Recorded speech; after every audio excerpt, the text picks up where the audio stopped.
Toxique. Pas le tube de Britney Spears.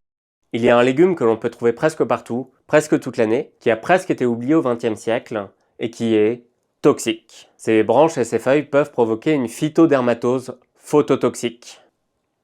Ça fait un peu peur. Un grand mot comme ça fait un peu peur. En gros, si la peau rentre en contact avec la sève et qu'on s'expose au soleil, des rougeurs, brûlures et pustules peuvent apparaître. La cicatrisation ensuite est très longue et les douleurs peuvent durer jusqu'à 2 ans. 2 ans. T'imagines être brûlé pendant 2 ans à cause d'un légume? Et on peut devenir définitivement aveugle en cas de contact de la sève avec les yeux parce que, bien évidemment, fais gaffe à la révolte du légume. Mais du coup, c'est quoi ce truc? Est-ce un légume obscur connu seulement dans les villages les plus reculés de la Creuse et dont les locaux gardent jalousement le secret de la toxicité? Eh ben pas du tout.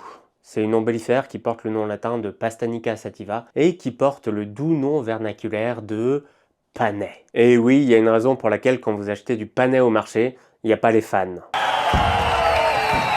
Non, pas ces fans-là, celle-là. C'est un des plus vieux légumes d'Europe déjà cultivé sous la Grèce antique et qui a pendant longtemps été confondu avec son cousin proche, la carotte. Ce qui n'est pas très surprenant parce que la carotte orange telle qu'on la connaît aujourd'hui date du XVIIIe siècle. Avant, la carotte était couleur crème comme le panais justement, ou couleur violette comme la betterave. Il se trouve qu'un des autres noms vernaculaires du panais est pastonnade blanche. Ça vient sans doute du midi, désolé pour l'accent. Ah, pastonnade.